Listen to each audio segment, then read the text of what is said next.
ایران کے خطوں کو تاخت و تاراج کرتا ہوا بغداد کو تباہ کر رہا تھا، اس زمانہ میں 654 ہجری میں یہ زمین مدینہ کی سرزمین پہ ایک زلزلہ آیا، اور یہ 454 ہجری تھا، اور بدھ کی رات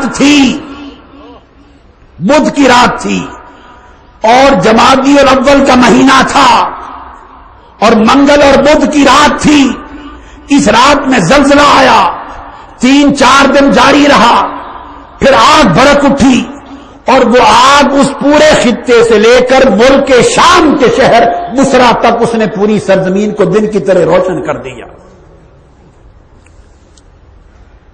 اور امام ابو شامہ بیان کرتے ہیں، اور امام قسطلانی بیان کرتے ہیں، اور امام قرطبی بیان کرتے ہیں، وہ کہتے ہیں کہ دمشق میں بیٹھے ہوئے لوگوں نے اپنے خطوں میں بیٹھ کر اس آگ کو دیکھا جو آقا نے فرمائی تھی۔ پھر تاریخ کا حصہ بن گیا، اس کی ڈیٹیلز تاریخ کی کتب میں آئی ہیں۔ جو کچھ آقا علیہ السلام نے اس آگ کے بھڑکنے سے 600 سال پہلے فرمایا تھا، وہ پوری دنیا نے دیکھا۔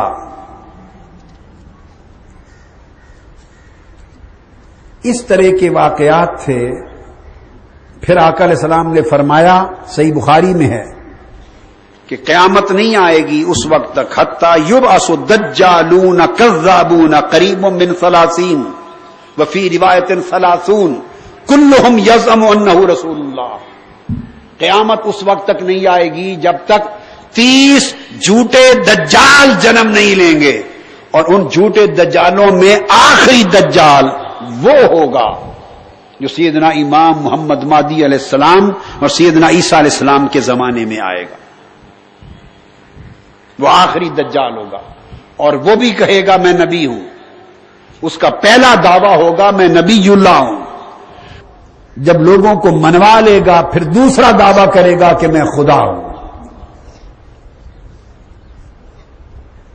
تو آقا علیہ الصلوۃ والسلام نے فرمایا کہ کذاب دجال مدعیان نبوت میں کچھ عورتیں بھی ہوں گی، اور ان کی تعداد 4 ہوگی۔ ان کی تعداد 4 ہوگی، وہ بھی دعوی نبوت کریں گی۔ حاضرین محترم، یہ میں نے چند ایک نمونے آپ کو بیان کیے، یہ واضح کرنے کے لیے کہ قرب قیامت کی نشانیوں میں جو پہلا دور تھا، دور علامات قرب قیامت اور پھر دور فتن، وہ آقا علیہ الصلوۃ والسلام کی وصال مبارک سے لے کر آپ سمجھیں پچھلے 1000 یا 800 سال قبل کا جو عرصہ بیت گیا، وہ دور اس میں مکمل ہوا۔ اس کے بعد اب دوسرا دور فتن شروع ہوا، اور یہ دور علامات صغرا کا ہے۔ جن لوگوں نے اجلت کر لی ہے اور جلدی میں آ گئے ہیں کہ فوراً سیدنا امام محمد مہدی کو کہیں نہ کہیں سے ظاہر کیا جائے، ان کو مغالطہ یہ لائق ہوا ہے کہ انہوں نے علامات صغرا کا دور قرب قیامت کا اور علامات کبرا کے دور میں امتیاز نہیں کیا۔ ایک بات اجمالی طور پہ ذہن میں رکھ لی کہ قیامت کے قریب یہ علامتیں ہوں گی، جو میں ابھی چند احادیث پڑھوں گا آپ کے سامنے، چند احادیث۔ وہ علامتیں آپ نے بھی سن رکھی ہیں، علماء بیان کرتے ہیں، وہ علماء پڑھتے بھی ہیں جنہیں مغالطہ ہوا ہے۔ جب وہ علامتیں پڑھتے ہیں تو پھر کہتے ہیں کہ یہ ساری علامتیں تو ظاہر ہو چکی، لہذا اب امام محمد مہدی کے آنے کا زمانہ بھی آ گیا ہے۔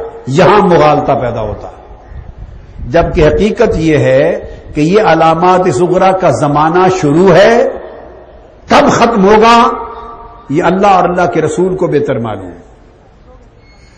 تیسرا دور، دور فتن، قرب قیامت کی علامات کبرا کا، بڑی نشانیوں کا دور آئے گا۔ وہ جو بڑی نشانیاں ہوں گی وہ 12 ہوں گی، جن میں سے 10 نشانیاں دفعتاً آئیں گی۔ ان 12 قرب قیامت کی بڑی نشانیوں میں سب سے پہلی نشانی جن سے ابتدا ہوگی، بگننگ ہوگی، وہ سیدنا امام محمد مہدی علیہ السلام کی ولادت ہوگی یا ان کی آمد ہوگی۔ اب یہ جو دوسرا دور ہے اس کی جس کی وجہ سے مغالطہ ہوا ہے اس کا تذکرہ کرتا ہوں تاکہ پتہ چلے کہ قرب قیامت کی علامتیں آج کل کیا ہیں، کون سی نشانیاں ہیں جو قرب قیامت کی شروع ہو چکی ہیں جن کی وجہ سے مغالطہ لائق ہوتا ہے۔ یہ اس مغالطے کو دور کرنے کے لیے بھی سن لیں اور یہ بھی جان لیں کہ کیا کیا فتنے ہیں، اور اپنے گریبانوں میں جھانک کر یہ بھی دیکھ لیں کہ کون کون فرمان مصطفیٰ کے مطابق ان فتنوں کی آگ میں جل رہا ہے، کس کس کے گھر یہ فتنے داخل ہو گئے ہیں اور کس کس کے خرمن ایمان کو یہ فتنے جلا کے بسم کر رہے ہیں، اور کون کون ان فتنوں کے ہاتھ سے ہلاک اور برباد ہو رہا ہے، غرض بغرض آگاہی بھی اور بغرض اصلاح و ہدایت بھی۔ آقا علیہ السلام نے فرمایا کہ قرب قیامت کی علامتوں میں سے یہ ہے کہ بارش بہت ہوگی مگر فصلیں کم ہوں گی، قرآن اور دین پڑھنے والے بیان کرنے والے بہت ہو جائیں گے مگر دین کو سمجھنے والے بہت کم ہو جائیں گے، مالدار بہت ہوں گے مگر ان میں امانت دار بہت کم ہو جائیں گے۔ اس کو امام طبرانی نے روایت کیا، توجہ سے سنتے آئیے۔ آقا نے فرمایا قیامت سے پہلے یہ علامت بھی ہوگی کہ زہد، ورع، تقویٰ، روحانیت کی بات لوگ رسم اور روایت کے طور پہ کریں گے، ورع، روحانیت، تقویٰ یہ تصنع اور بناوٹ کے طور پہ کریں گے۔ یہ دور حاضر کے کثرت کے ساتھ پیروں کو جس حال میں دیکھتے ہو، جو حقیقت میں پیر نہیں ہیں، جنہوں نے پیری فقیری کے نام پہ دکانداری اور کاروبار چمکا رکھے ہیں، لوگوں سے مال لوٹنے کے لیے تصوف کو، زہد کو، ورع کو، تقویٰ کو، روحانیت کو، ولایت کو، تسبیح کو، ورد کو، وظیفہ کو، ان تصورات کو رسم اور روایت بنا رکھا ہے، تصور، تصنع اور اوپر کی بناوٹ بنا رکھا ہے۔ آقا نے فرمایا کہ یہ روحانیت کی باتیں ظاہر میں تصنع اور بناوٹ میں اپنا لی جائیں گی، بیان اور روایت میں لے لی جائیں گی، مگر اندر من ان سے خالی ہوں گے۔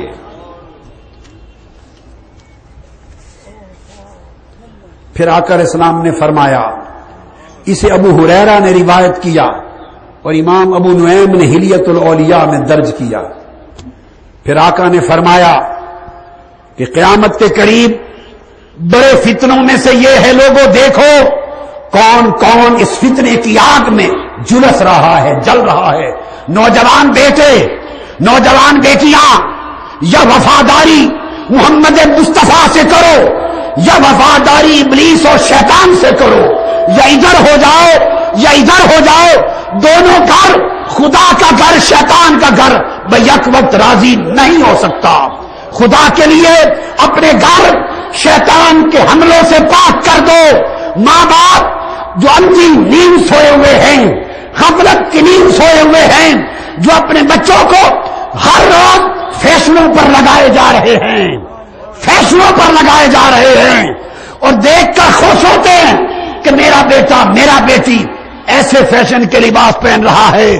خدا کے لیے، خدا رسول کی لعنت سے بچ جاؤ، دوزخ سے بچ جاؤ، اپنا ایمان اور آخرت بچا لو۔